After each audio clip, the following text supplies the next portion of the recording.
ابو موسیٰ اشعری رضی اللہ عنہ فرماتے ہیں کہ نبی پاک صلی اللہ علیہ وسلم کے پاس ایک شخص آیا، اس نے عرض کیا یا رسول اللہ صلی اللہ علیہ وسلم، قتال فی سبیل اللہ سے کیا مراد ہے؟ یعنی اللہ کی راہ میں لڑنا کس کو کہتے ہیں؟ سوال پوچھ رہا ہے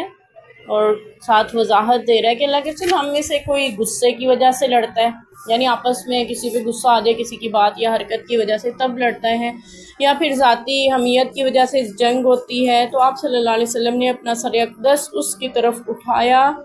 اور اسی وجہ سے اٹھایا چونکہ وہ کھڑا ہوا تھا۔ آپ صلی اللہ علیہ وسلم کسی اس پہ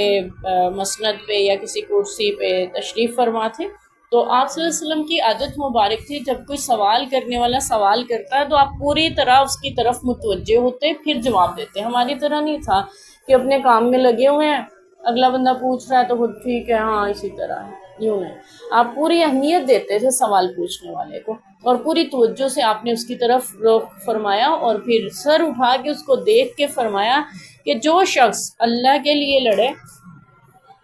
آپ صلی اللہ علیہ وسلم نے اس کی طرف دیکھتے ہوئے فرمایا جو شخص اس لیے لڑے کہ اللہ کا کلمہ بلند ہو جائے، وہی اللہ کی راہ میں قتال کرتا ہے، یعنی وہی قتال فی سبیل اللہ ہے جو اللہ کے کلمے کی بلندی کے لیے لڑے۔ اسلام کا یا جہاد کا مقصد دنیا سے کافروں کو ختم کرنا نہیں ہے، ہمیں پتہ ہونا چاہیے۔ اسلام کا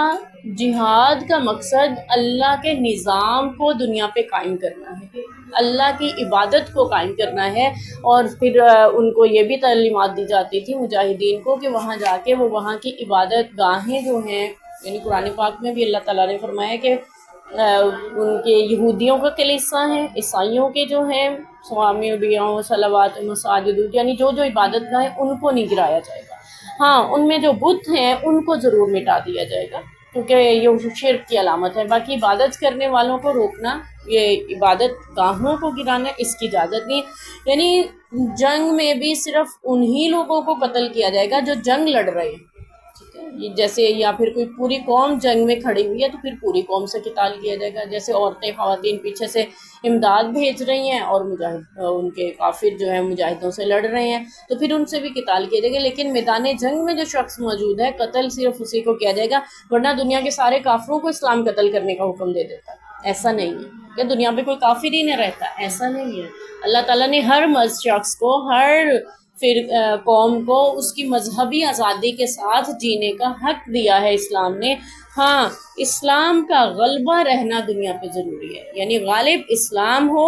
اس کے سائے میں رہتے ہوئے باقی لوگ اپنے طریقے اپنے مذہب کے مطابق آزادی سے زندگی گزار سکتے ہیں۔ اسلام جو ہے وہ دنیا میں اللہ کے کلمے کو بلند کرنے کے لیے جہاد کا حکم دیتا ہے، اللہ کے قانون کو، اللہ کے نظام کو دنیا پہ غالب کرنے کے لیے جہاد ہے، تاکہ اللہ تعالیٰ کا نظام جو ہے نظام شریعت وہ دنیا پہ غالب رہے۔